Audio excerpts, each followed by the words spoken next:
صاحب الفضل الأكبر في بناء استراتيجية ارتكزت عليها فيما بعد كل الحركة الاعتقالية بكل مكوناتها لتصبح هذه السجون بدل ما تكون مقابر بأكاديمية لتخريج المناضلين. يعني مناضلين أشداء مؤمنين وقادرين على التحمل.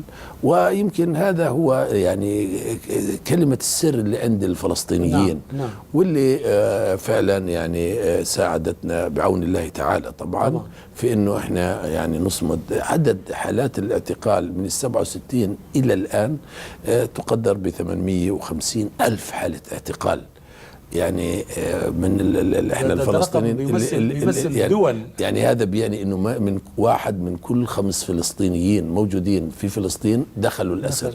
انت لا تجد عائلي ما فيش فيها. يعني انا مثلا انا واخوتي واختي مجموع السنوات اللي مضيناها في السجن حوالي 50 سنة.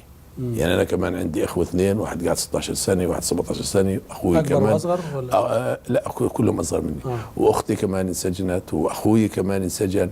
فيعني واحنا يعني عيني لكل الفلسطينيين يعني وطبعا ونسفوا بيتنا وكذا والى اخره. فانت هذا بتلاقيه عند يعني العديد. يعني مثلا عندنا اسره الان في 4 اخوه موجودين، والاربع محكومين مؤبدات موجودين في السجن من مخيم الأمعري.